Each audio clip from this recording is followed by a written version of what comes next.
2 Samuel 7 ayat 18 sampai 29 demikian. Raja Daud lalu masuk ke dalam dan duduk di hadapan Tuhan. Ia berkata, "Siapakah aku ini, ya Tuhan Allah? Dan siapakah keluargaku sehingga Engkau membawa aku sampai sejauh ini?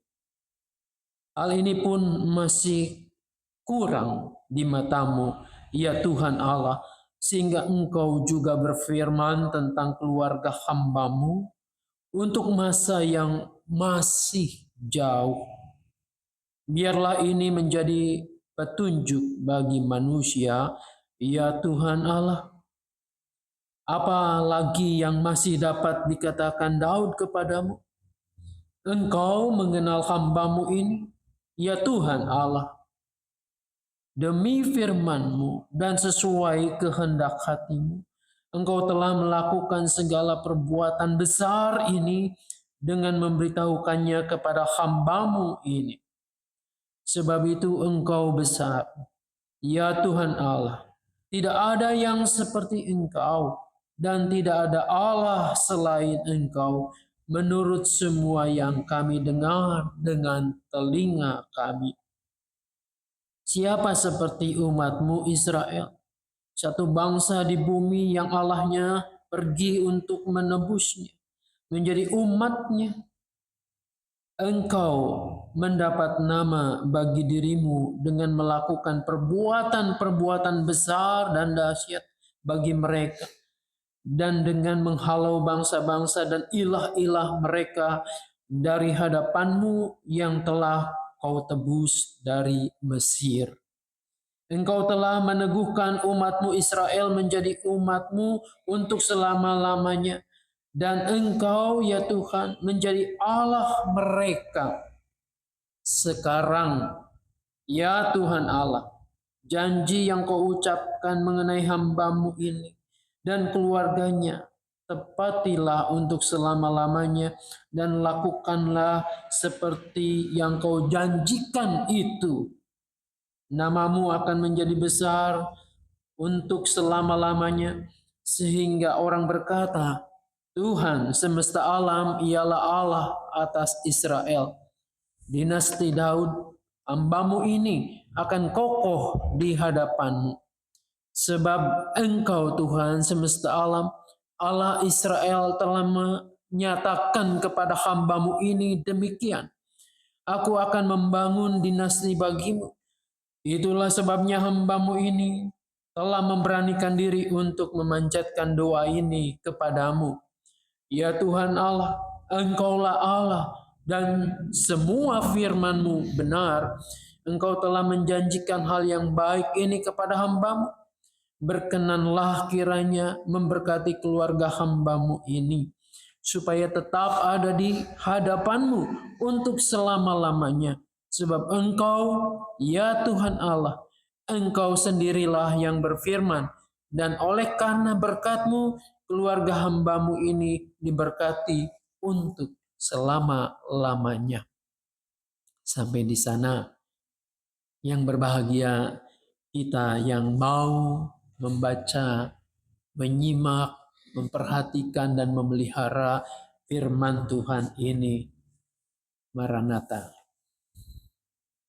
Ada kesan ini doa ungkapan syukur, tetapi terselip di dalamnya ada sisi politisnya. Kelihatan enggak dalam bacaan tadi? Seolah-olah Daud awalnya memuji, memuliakan Tuhan, lalu ia meminta keluarganya. Dalam terjemahan baru ini dikatakan supaya dinasti Daud itu terus berkuasa. Nanti kita akan menyimak makna doa yang disampaikan ini, apakah Tuhan sepenuhnya itu berkenan kepada apa yang disampaikan dalam ungkapan syukur Daud yang terselip ada permintaan tentang Tuhan yang harus menjamin keluarganya turun-temurun itu. Apa sih doa yang disampaikan ini dalam konteks yang bagaimana ketika Daud mengucap syukur ini? Kita harus membaca di atasnya. Sebelum ayat-ayat ini, pasal 7 ayat pertama itu diberi judul Janji Tuhan mengenai keturunan Daud yang akan mendirikan bait suci. Nah, Daud ketika menyampaikan doa ini tentu dalam keadaan yang sedang baik. Ia mengucap syukur kepada Tuhan. Kemenangan demi kemenangan telah diraih oleh Daud. Ia sudah tinggal di istana yang megah. Ia sudah berhasil menyatukan suku-suku Israel itu. Dan orang-orang Filistin, Amalek dan seterusnya telah ditaklukkan. Wajar kalau ia mengucap syukur kepada Tuhan. Ini pertolongan Tuhan. Ini tangan kuasa Tuhan yang menolongnya untuk berada pada puncak kekuasaan. Baik, kita belajar dari sisi ini. Kita belajar bahwa ketika kita berjuang, terus merangkak dari awal, kalau Mazmur 18 tadi, dari ia dikejar-kejar oleh Saul, terus merintis, dan akhirnya menjadi raja itu, bukan karena usaha sendiri. Maka ini perlu kita teladani. Bahwa kalau usaha yang kita lakukan, lalu mendapatkan hasil yang baik, kita mendapatkan kemuliaan, maka janganlah sombong. Kita harus mengucap syukur bahwa Tuhan menolong kita untuk meraih itu semuanya.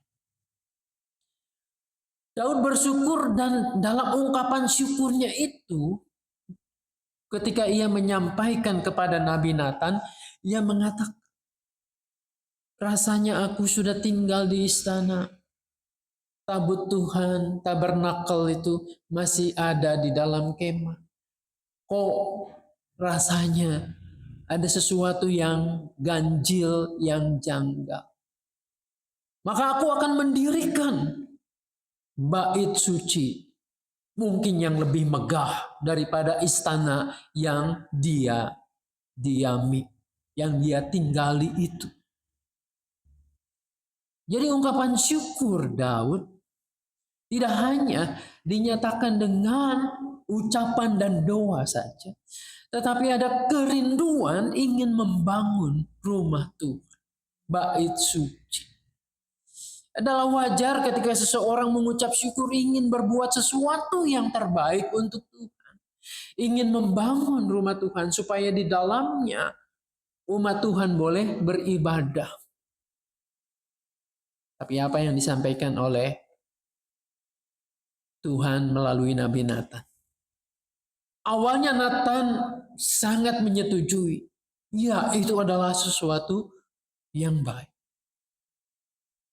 Tapi kemudian Tuhan mengatakan tidak.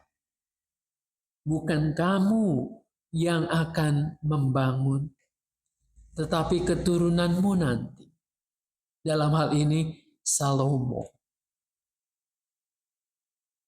Bapak Ibu, mungkin kita bisa merefleksikan bagian ini. Boleh manusia itu merasa diri bersyukur dan memuliakan Tuhan, tetapi Tuhan mau mengingatkan, Tuhan tidak bisa dikendalikan oleh manusia. Dia punya otoritasnya sendiri. Meskipun itu Daud membungkusnya dalam ungkapan syukur. Dengan itu juga Tuhan mau mengingatkan siapa Daud itu. Bagaimana juga masa lalunya.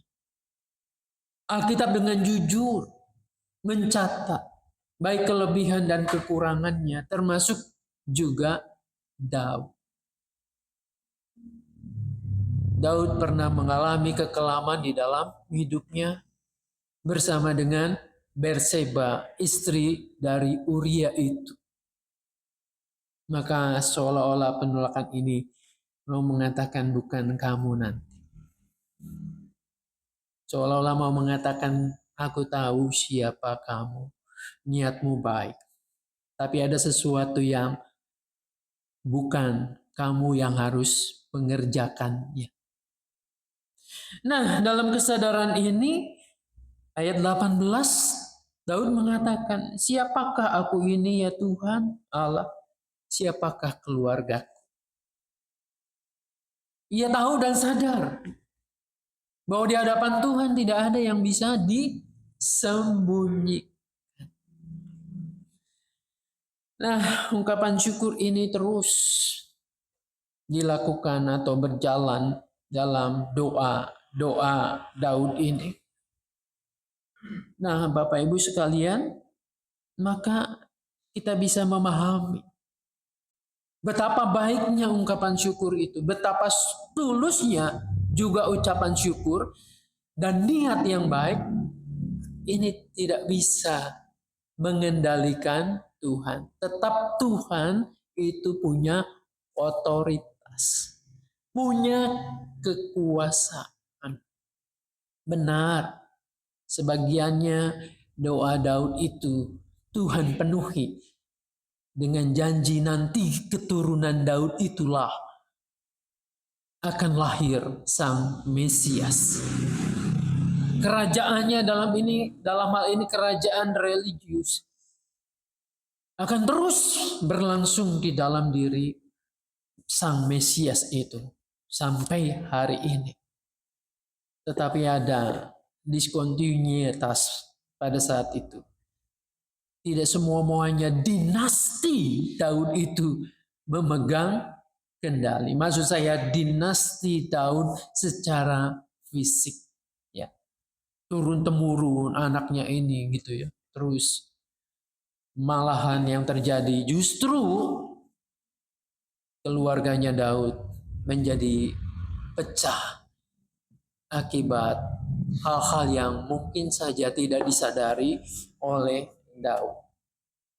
Setelah Salomo, kita akan melihat bagaimana kerajaan Israel menjadi pecah. Kerajaan Israel utara dan selatan saling perang satu dengan yang lain. Nah, di hadapan Tuhan mesti ini dipertanggungjawabkan. Tapi rencana Tuhan tidak pernah gagal. Daripadanya akan lahir sang Mesias itu. Jadi kita harus menyadari adalah baik mengucap syukur kepada Tuhan. Adalah baik bahwa kita membangun tanda petik rumah Tuhan.